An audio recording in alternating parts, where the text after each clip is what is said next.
Hello again folks, welcome back to the channel. Today we're going to do my take on fitting a bias pedal box to a Mark 1 Escort. So this can be really ridiculously expensive, but hopefully with what I figured out we can save a few quid along the way. So please stay tuned, please subscribe if you don't already, and like and comment and let me know what you think of what I've done. I've had a cunning plan which has worked.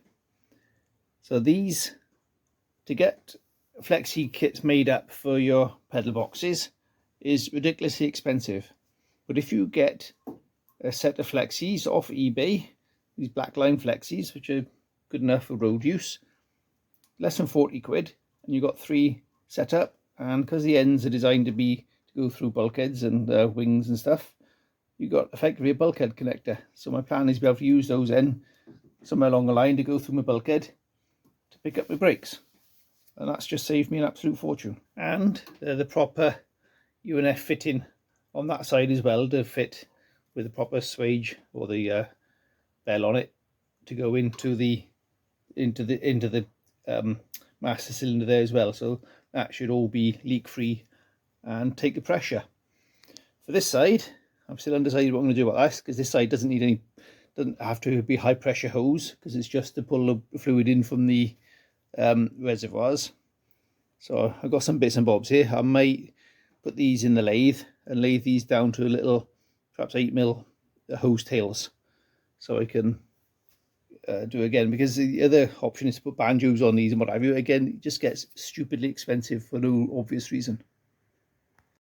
So you'll see up underneath here now we've got a banjo fitting on there and a fitting up onto the reservoir pot, and this has literally cost me just a few quid to do, rather than normally these banjo fittings are 10 to 12 pounds each, and this wasn't. So what I did is bought some of these, which are like cross trials bikes clutch and brake hoses, which are 10mm, drilled it out to 7/16 with the 7/16 drill bit. These are the most expensive things, these banjo bolts. These are 6 quid each with the washers, and drill it out so that'll fit that, and that makes us a banjo fitting for there, which has saved a fortune, because the banjo bolts are normally sort of 10 to 12 pound, plus the banjos themselves are sort of 10 to 12 pounds, and plus the banjo bolts to hold them in. So saved a good few quid there. And you'll notice that the bottom of my reservoir pot has changed, if it will go into focus. So instead of having a thread on it, it now has a little bell on it for a hose pipe to go onto. And I'll put Jubilee clip around that, or a proper fuel Jubilee clip, similar to this one here. I'll order those up and get some proper ones in. Because there's no pressure in that side, it literally is just a reservoir pot, and it just pulls in when you press the pedal. It doesn't need to hold huge pressure, and this is just silicone hose, which is suitable for brake line reservoir pots. So to get that bell on the end of there, instead of that, I'll show you what I did. Okay, so you may be able to get these reservoir pots with a hose union on the end, but I haven't seen them anywhere. But thankfully, these things come apart. Stay in focus. So you'll see in there's a nut in there. We can take that all apart and fit that in a lathe and make it the shape we want it to be. So we take an 11/16 socket into there, and that will all come apart. I can keep it in the camera shot. And then we can pull that out of there and put it in the lathe. He says.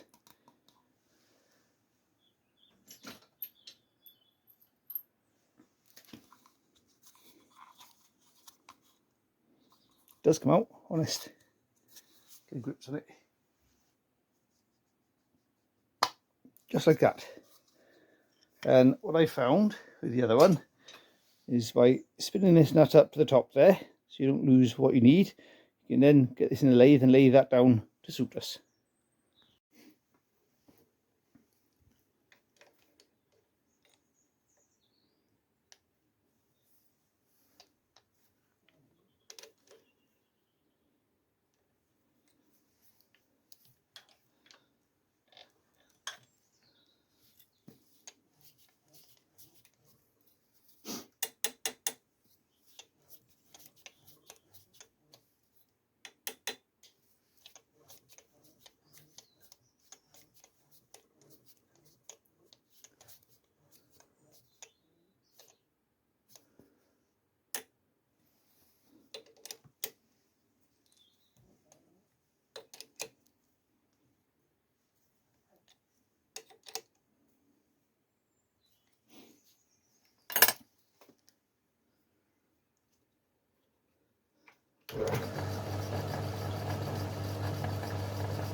Perfect.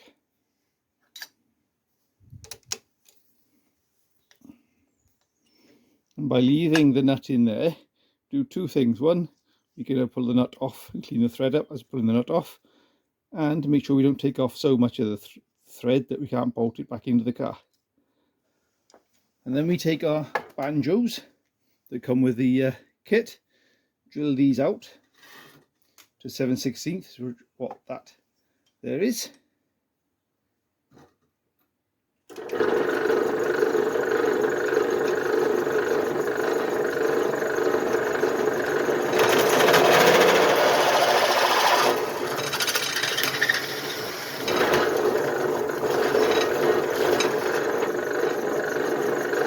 That's fine, they've drilled out nicely, so we'll take these off of here now. So just a case of cutting these down to remove them from the flexi that we don't need. Okay, so the next thing we want to do is cut the flexi off of this. So we simply hook that into there.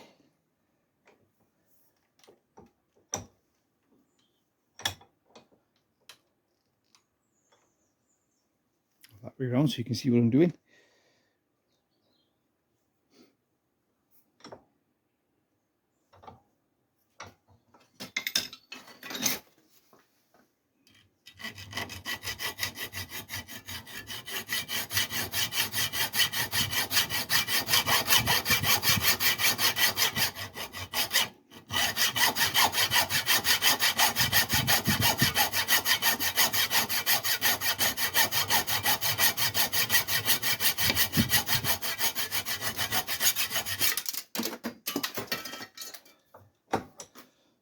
And you'll see a little bit left in there. We can pull that out.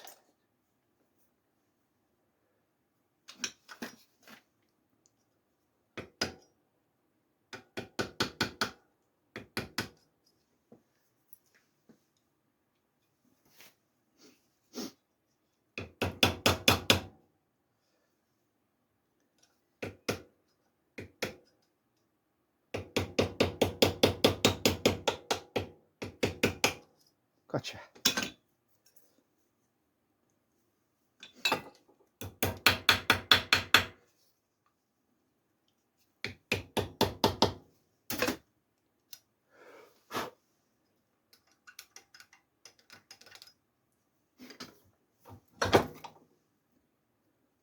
Right, that'll do us. And now those, again, this is all low pressure stuff. So that effectively make a hose union on there now. That's 10mm in diameter, and these 8mm silicone pipes are bottom that stretched over there. You've got a little fuel type hose clamp on there. That's not going anywhere. And hey presto, you now have a banjo and bolt fitting that we can use with this 8mm silicone pipe. It's a non-reinforced stuff, so it'll conform nicely. And again, it doesn't have to be reinforced because it is almost no pressure, or there is no pressure in this at all. If anything, it's a very slight vacuum as you press on the pedal to make sure it pulls in fluid from the reservoir. The next challenge is making some holes in the bulkhead through there somewhere. So there's a nice little flat panel just where those flexi hoses are dangling there now. So my idea is to drill 3 holes, one above the other, vertically, and then they'll stick through that little gap there. On the engine bay side, That'll bring us out just about there, there and there. There, there and there. Which will give us somewhere we can work with. So this will pick up a flexi from the clutch hose, which would be the bottom one, around there somewhere, like so. If my fat hand isn't getting in the way, so that'll spin around and fix into there. That'll pick up our clutch slave cylinder, and then we got the next one I can run down and under the car towards the back for the rear brakes, and the top one then we can bring down and split off to bring up for the front brakes. There we go, 3 holes poked through the bulkhead ready. I'll mix up a bit of paint and go around the little holes with a small paintbrush just to put a bit of paint on them, but it's unlikely to be a problem in that part of the in that neck of the woods. And there we go, we are poked through with a bulkhead type connector. I've used copper washers in between as well to try and keep a bit of a sealer and help tighten them up against each other, and even managed to get the clutch pipe just loosely handheld on there at the moment, because I've got to get below to get an adapter fitting on there better, but that'd be perfect for a clutch release pipe. So happy with how that's turned out. So that one there I can bring up probably bring up a pipe along here to run along the side of the chassis leg up and connect into that one. Got enough room there to get a fitting on a bend, and this one pull off somewhere to a T to pick up the front pipes. Super duper. And on this side you can see them all going through the bulkhead there nicely. You can get a better view of that somewhere. There we go. So that's all connected through there nicely. Just got to do the short hoses from the reservoirs to the inlets, but that's nice and straightforward to do. So that's my take on fitting a pedal box. And while you're around this neck of the woods, you'll notice a speedo cable in place, and this is the MX5 Mark 1 MX5 speedo cable, and with a little bit of trimming it fits the bulkhead through there, which is very helpful. So hopefully that's a work in progress. So hopefully that's going to work. As you remember, on the back of the speedo we 3D printed a little adapter for that, so it'll be interesting to see how well or not that works. Worst case scenario, if it doesn't work, I'll get a GPS type speedo. Rightio, they now have some nice stainless steel hose clamps, small fuel type hose clamps on them, so that'll keep that from dropping off. And that should be the pedal box installed done, apart from the throttle cable.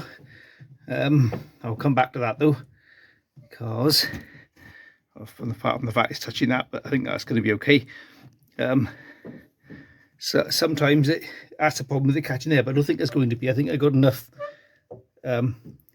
pull on that. It's just working out when I'm going to put the throttle cable through, but I'll come back to that another day. Okay, so that was successful, hopefully. We'll only know once we get some brake fluid in it and do some testing, but that's future Dave's problem. We'll come back to that later on. Now, the eagle-eyed of you will have noticed that there's a headlining in the Escort now, so that's also on an upcoming video yet to be edited. So look out for that one. Hopefully that'll be the next video. So I hope you enjoyed. I hope you've taken something from this, and there's something you can use in your own projects. It's I'm taking on the challenge of working out what we can do so you don't have to. So see you on the next one.